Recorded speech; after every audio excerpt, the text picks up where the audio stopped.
Our last section in American History 1 concerns the populism movement in the late part of the 1800s that was supported by and promoted by the farmers of the West.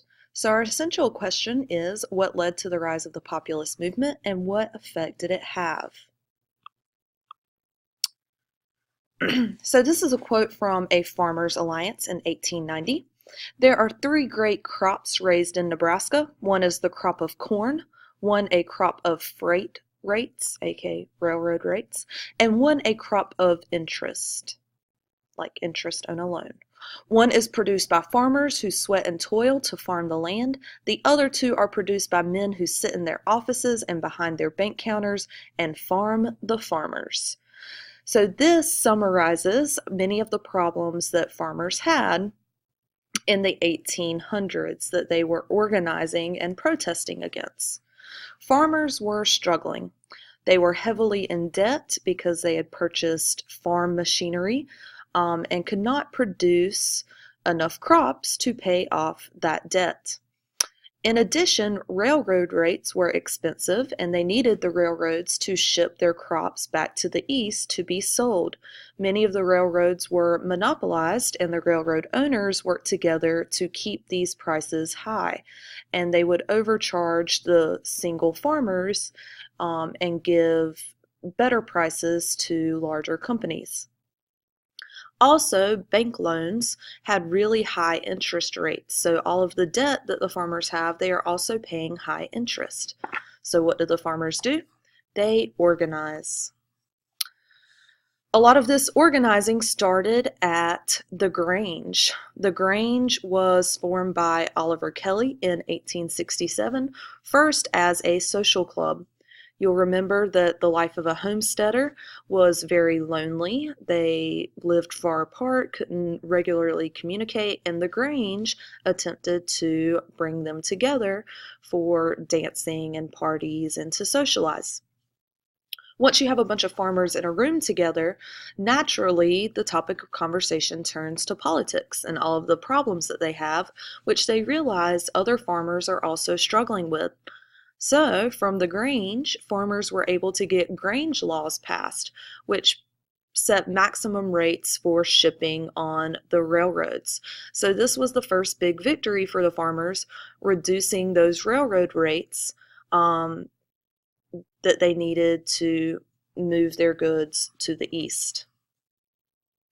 Out of the Grange came the farmers' alliances, which was strictly political.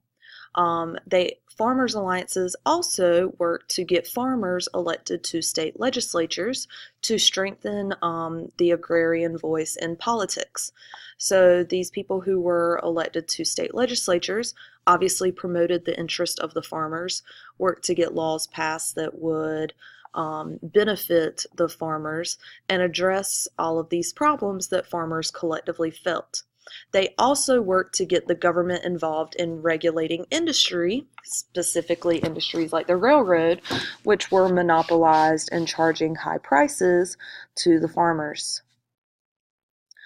Out of all of this collective movement was born the Populist Party, also known as the People's Party. So it was formed in 1892 as a third party. And it had a lot of popular support across the nation. It was a grassroots party, meaning that it was formed and organized and supported mostly by commoners, people like farmers out in the West. The Populist Party had a lot of radical ideas. We'll talk about some of those ideas, but it also had lots of support. We can find a lot of the populist-supported ideas in the Omaha Platform. This was put forth as the platform for the populist candidate in the election of 1892. So first of all, they called for a graduated income tax, which required those with more wealth and a higher income to pay more in taxes. They also called for government ownership of the railroads, so they would no longer be taken advantage of by railroad companies. They wanted a mandated 8-hour workday. And they also wanted the direct election of senators. At this point in American history, senators were appointed by the state legislatures. People didn't vote for their senators. So they wanted the people to have more influence within the government. One of the main political issues for the Populist Party was bimetallism. So what the United States had done was reverted to a policy where all money had to be supported by gold. All right, you had to have enough gold in the national treasury to support the value of all of the money in circulation. So whenever you limit the amount of money in circulation, inflation goes down. We tend to think of inflation as a bad thing because it makes things more expensive. However, inflation was good for farmers because it means that their crops would be sold at a higher rate and they would have to produce less to make money from their crops, and they would be able to pay off their debts. So the farmers wanted more money in circulation. They wanted money to be supported by both gold and silver to create inflation. Now, this is something that the government had done before. During the Civil War, they had printed greenbacks, you'll remember, paper money that was not necessarily supported directly by gold. Previously, the U.S. government had also coined silver, and that's what the populists wanted to revert back to. So they want money that is supported by both gold and silver, so there's more of it in circulation. The populist arguments were supported by the Panic of 1893. This was the worst economic downturn in U.S. history up to that point. People who were struggling to put food on the table and to pay their debts were beginning to see that the populists may have some good ideas. If there had been a presidential election held in 1893, it's likely that the populists may have been able to get a national candidate elected to politics. That's how popular they were after the Panic of 1893. However, the populists do not have a candidate until 1896. By then, the economy had started to grow and get better, which weakened the populist arguments. So the candidate that the populists supported was technically running as a Democrat. So he was officially the Democratic nominee, but because he supported many of the populist ideas, the populists also put their support behind him. The Republican candidate was William McKinley. One of the main issues in the election of 1896 was the gold standard, which was having money supported solely by gold, versus bimetallism, which is what the populists wanted. The election of 1896 was won pretty handily by McKinley. He was supported by the wealthy elite who thought that bimetallism would cause financial ruin for the United States.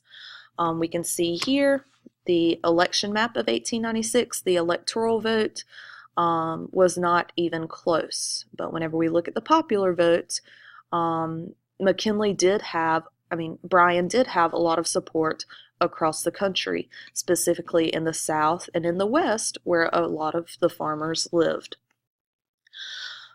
The reason why Bryan lost in 1896 is because the Democrats were unable to get widespread support outside of the farmers. You can see that Bryan didn't win a single state in the Northeast, which had a greater population than in the South and in the West. Many of the low-wage workers who worked in factories and industries in this area also wanted to stay on the gold standard because inflation would be bad for them as well. So the populists were unable to ever get a national candidate elected to office.